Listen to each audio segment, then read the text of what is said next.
Part 4. What is it that should be present and happening for children in any service? What do children thrive on? They thrive on cuddles, recognition, guidance, interest, and love. They need consistency in the people who care for them to form trusting and caring relationships. They are here a long time and they do need affection from the staff. Centre staff and nannies can't give the kind of love that comes from within the family, but they can give cuddles, recognise events important for your child, such as a birthday, have fun, laugh together, and play and learn together. What is important for parents? Well, parents need to know who in particular is looking out for their child when they are not there. That person should always be on hand for their child. When responsibility is passed around many staff or changing shifts of staff, then children will not feel personally cared about.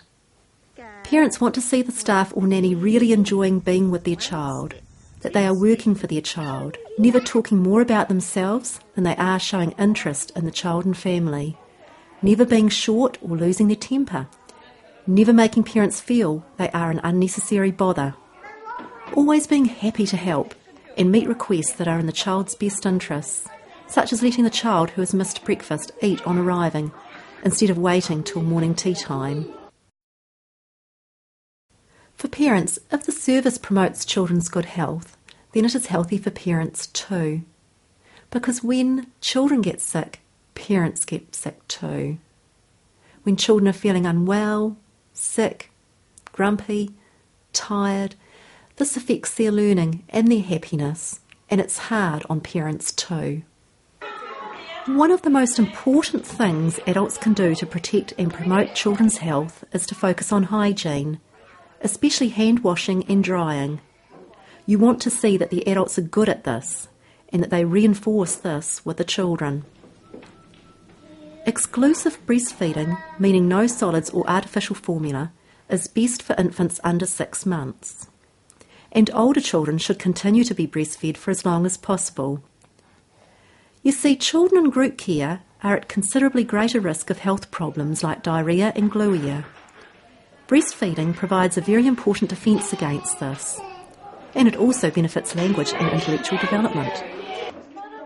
Nutritious meals and snacks, as well as fresh water and milk, should be provided for children who are staying for more than a few hours. Outdoor and indoors, there should be opportunities for children to practice motor skills. Babies are given safe space for watching, sitting, reaching and crawling. Toddlers are given clear space for running and to practice stair climbing. Older children can swing, jump, climb and more. Children of every age have times when they just want to be by themselves. Privacy for changing pants and going to the toilet can be very important for children, just as it is for adults.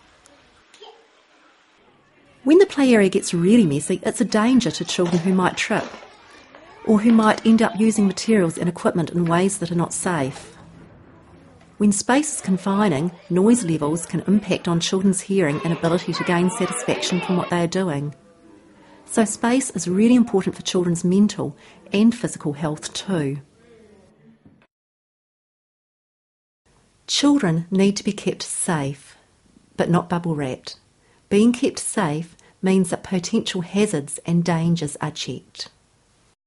If, for example, water is spilt, then it is quickly mopped up so no one faces the risk of slipping over. Children can still do things like climb trees, cook at the stove, use a cheese grater and so on when they are supervised and when it's a happy challenge for them. The staff need to know children very well and also how they might react at different times. Toddlers, for example, are more likely to trip or to bump into things when they are tired. Parents want to know their child is safe, that their child isn't going to leave by themselves or with someone else. Service location is something to think about.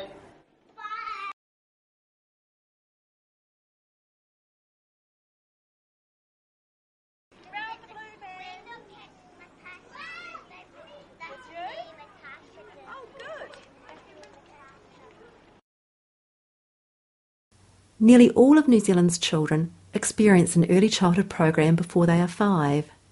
It is something that Kiwi parents value as an experience for their children.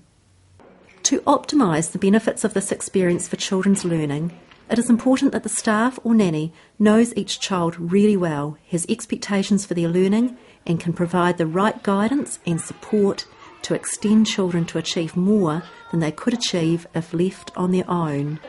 As well, there should be lots of dialogue between children and adults about their learning, discussing their thinking, and using strategies such as planning what next. The adults should share their ideas and knowledge with the children.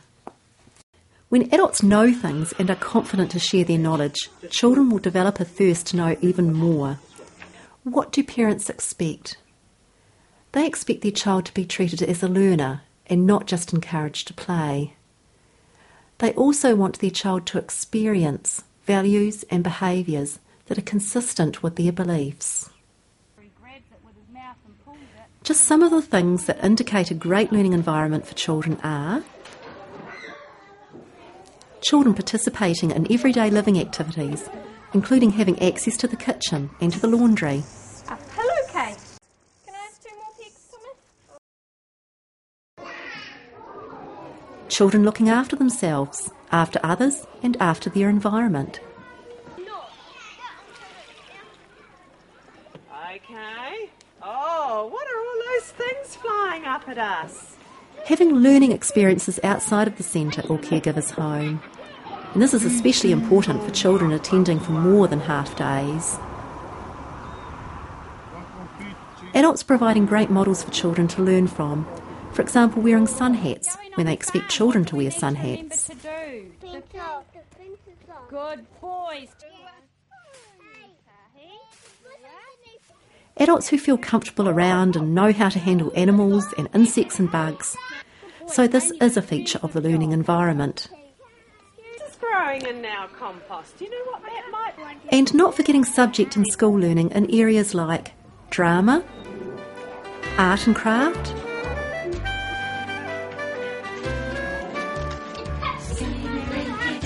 building and construction, economics, physical education,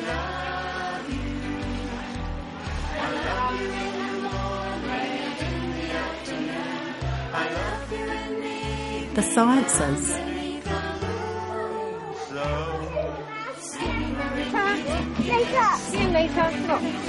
geography and social studies,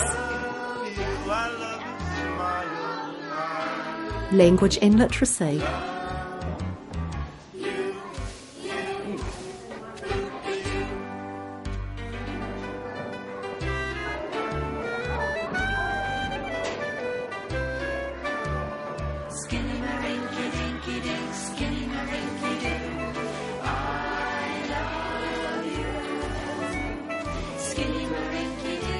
mathematics,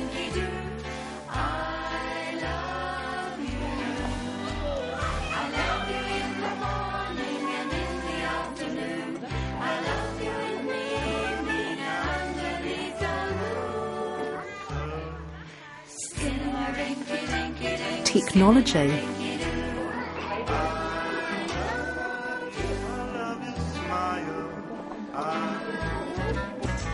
music and dance.